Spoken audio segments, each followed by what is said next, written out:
Hello दोस्तों, नमस्ते। आज मैं भाकरवाड़ी बना रही हूँ। ये गुजरात और महाराष्ट्र की बहुत ही फेमस नमकीन है। इसके लिए सबसे पहले मैंने 2 टेबल स्पून साबुत धनिया लिया है, 2 टेबल स्पून मैंने सौंफ ली है, 2 टेबल स्पून मैंने जीरा लिया है और मैंने 2 टेबल स्पून ही सफ़ेद तिल लिए हैं। सफ़ेद तिल इसमें ज़रूरी डालते हैं, इससे इसका एक अलग ही टेस्ट आता है। और मैंने ये 4 चम्मच सूखा नारियल बुरादा लिया है। ये सब चीज़ भाकरवाड़ी में ज़रूरी होती हैं। अब मैं इनको फ्राई पैन में, नॉन स्टिक वाले फ्राई पैन में हल्का हल्का रोस्ट कर लेंगे मीडियम आंच पर। अब ये धनिया सौंफ भुन गए तब मैंने इसमें तिल और नारियल भी डाल दिया है। इनको भी हल्का रोस्ट कर लेंगे। पहले नहीं डाले थे क्योंकि इसलिए ये तिल और नारियल हल्का होता है तो ये जल नहीं जाए, इसलिए मैंने ये बाद में डाला है। अब मैंने इन सब को अच्छी प्रकार से भून लिया है। अब ये हमारे ये भून चुके हैं। अब इसमें भाकरवाड़ी में लहसुन का पाउडर भी जाता है, पर मेरे पास ये सूखा लहसुन रखा था तो मैंने ये इसको भी हल्के से 2 टेबल स्पून लिया है, रोस्ट कर लिया है। अब मैंने इन सब को ठंडा कर लिया है। अब ये मेरे पास टेबल स्पून है तो ये मैंने आधा टेबल स्पून मैंने ये हल्दी पाउडर लिया है और आधा टेबल स्पून मैंने ये कश्मीरी लाल मिर्च ली है और आधा टेबल स्पून मैंने ये तीखी लाल मिर्च ली है। कश्मीरी लाल मिर्च से अच्छा सा कलर आएगा। और मैंने ये आधा टीस्पून मैंने हींग ली है और नमक अपने टेस्ट के अनुसार डाल देंगे। इस प्रकार से ये मसाला बनाते हैं तो ये बहुत ही टेस्टी होता है। अब मैंने इसमें ये आधा टी एसपी सौंठ पाउडर डाला है और ये मैंने धनिया पाउडर डाला है और ये मैंने लहसुन डाल दिया था वो डाल दिया है मैंने और इसमें। और ये मैंने 2 चम्मच चीनी भरकर डाल दी है क्योंकि इसमें हल्का सा मिठास होती है, इसलिए इसमें चीनी ज़रूर जाती है मीठे के लिए। अब मैंने ये 1/4 टीस्पून काला नमक भी डाला है और ये मेरा धनिया पाउडर ये सब ठंडा हो गया था। अब मैंने इन सब को पीस लिया है। मैंने 1/4 टीस्पून काली मिर्च पाउडर भी डाल दिया है। ये आपकी मर्जी है, डालो या मत डालो। अब मैंने ये सारा मसाला पीस लिया है और सारा मैं अब ये इकट्ठा करके मैंने अच्छी प्रकार से इसको मिक्स कर लिया है। ये हमारा भाकरवाड़ी का मसाला बनकर तैयार है। अब मैंने 3 कप ये मैदा लिया है। मेरा 250 ग्राम का ये कप है तो मैंने 3 कप मैदा लिया है और ग्राम में 300 ग्राम मैदा होगा ये। और इस प्रकार से मैंने ये मैदा को छान लिया है। अब मैंने इसमें सौंफ डाला है, नमक डाला टेस्ट के अनुसार और 3 चम्मच ये ऑयल डाल देंगे। अब इस प्रकार से मैदा में ये अच्छी प्रकार से तेल को मिक्स कर लेंगे। हमारी मैदा एक साथ हो जाए, अच्छी प्रकार से तेल का मोयन लग जाए। अब हमारा ये मोयन लग चुका है, देखो मुट्ठी बन रही है हल्की सी। अब थोड़ा थोड़ा पानी डालकर हम मैदे को सॉफ्ट गूँथ लेंगे।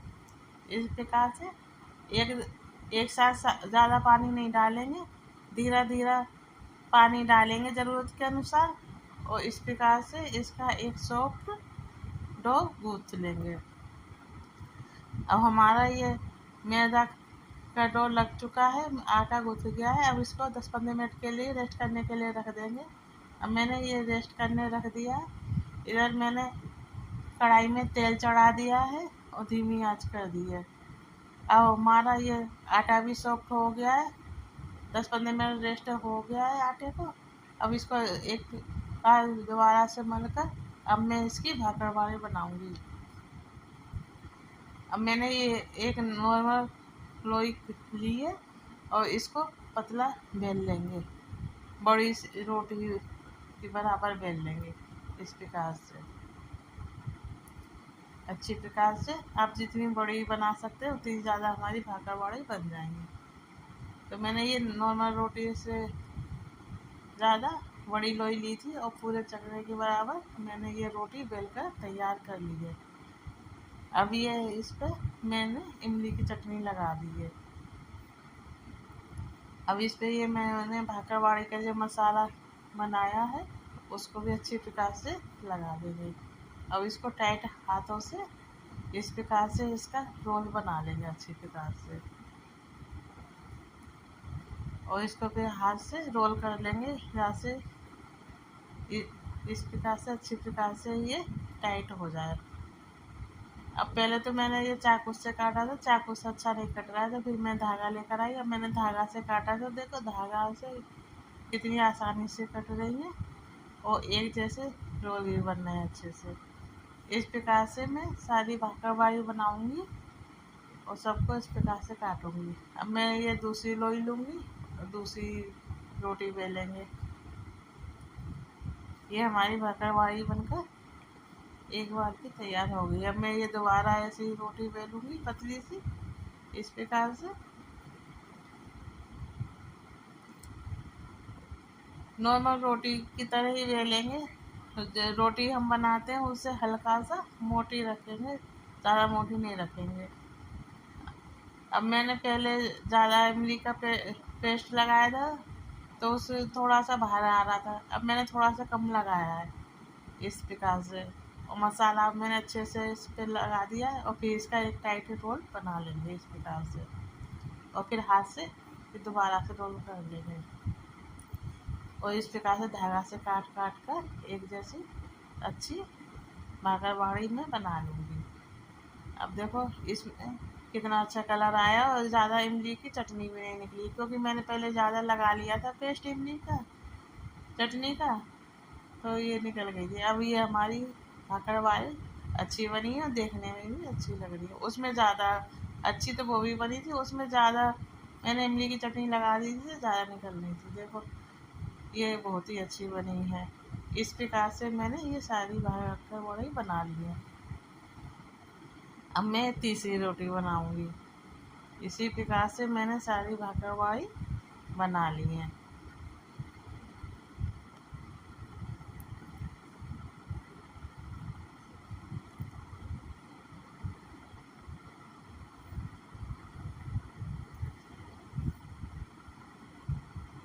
इसको भी रोटी को मैंने बेल लिया है। इसमें फिर मैं चटनी लगाऊंगी।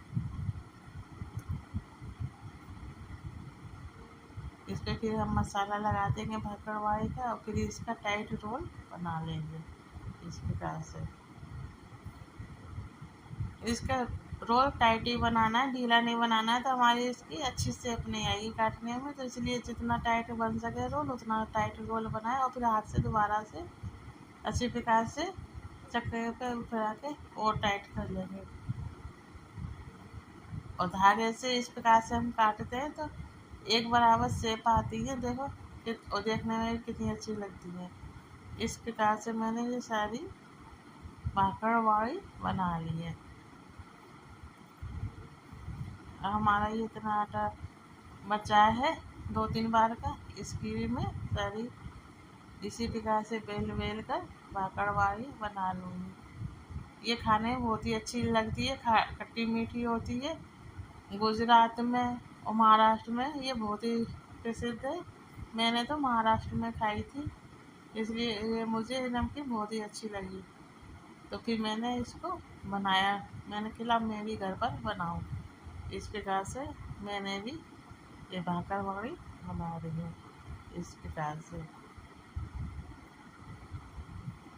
मैंने इस पर फिर चटनी लगा दी है और फिर इस पर मैं पाउडर लगा दूँगी इस प्रकार से, और फिर इसका एक अच्छा सा रोल बना लूँगी टाइट।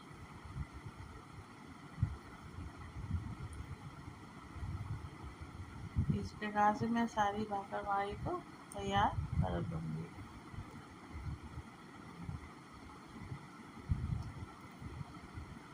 ये भी हमारा रोल बनकर तैयार हो गया है।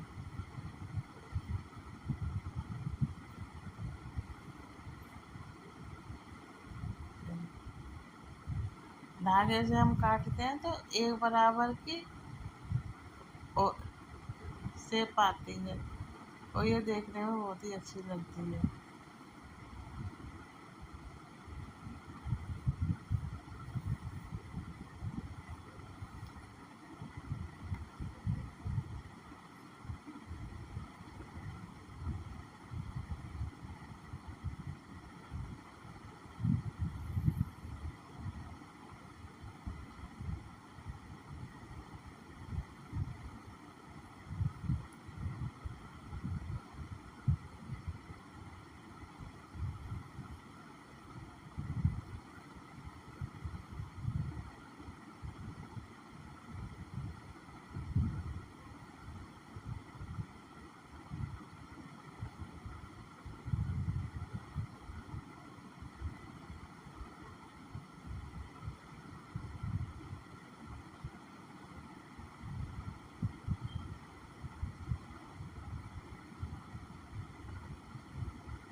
अब हमारी सारी भाकरवाड़ी बन चुकी है। अब ये हमारा मसाला बच गया तो ये मैंने एक शीशी में, कांच की शीशी में भर के रख दिया है। अब ये लास्ट वाली हमारी बची है। अब मैं इस पर सारा मसाला डाल दूँगी। इस प्रकार से मैंने सारी भाकरवाड़ी बना ली है और हमारा मसाला भी बच गया है। ये इस मसाले को आप किसी में भी यूज़ कर सकते हैं। आप पराठे भी बना सकते हैं, वो भी बहुत अच्छा लगेगा। आप किसी सब्जी में भी भर सकते हैं। वैसे पराठे बनाए तो उसमें बहुत अच्छा लगेगा। इस प्रकार से हमारी सारी भाकरवाड़ी बनकर तैयार हो गई है। अब देखो इसका कितना अच्छा लुक आया है, कितनी अच्छी ये देखने में लग रही है। हमारी सारी भाकरवाड़ी बनकर तैयार है। इधर मैंने लो आंच पर, गैस पर मैंने ये तेल गरम करने रख दिया था और हमारा तेल भी गरम हो चुका है। अब इसको, ज़्यादा तेल गरम नहीं हुआ है, हमने हल्का सा ही तेल गरम हुआ है। और सारी भाकरवाड़ी को तेल में डाल देंगे इस प्रकार से और इसको मीडियम आंच पर ही तलेंगे। तेज़ आंच नहीं करेंगे, नहीं तो हमारी ये अंदर से सिकेंगी नहीं भाकरवाड़ी और कच्ची रह जाएंगी। इसलिए मीडियम आंच पर ही इसको भूनेंगे, तलेंगे। इस प्रकार से मैं सारी भाकरवाड़ी को तल लूँगी। इनको तलने में 10-15 मिनट लग जाएंगे, क्योंकि 15 मिनट को मैंने मीडियम आंच कर दी थी। तो ये धीरे धीरे ऊपर आ जाएंगे फूल कर। अब इनको चला देंगे। इस प्रकार से मैंने सारी भाकरवाड़ी को तल लूँगी।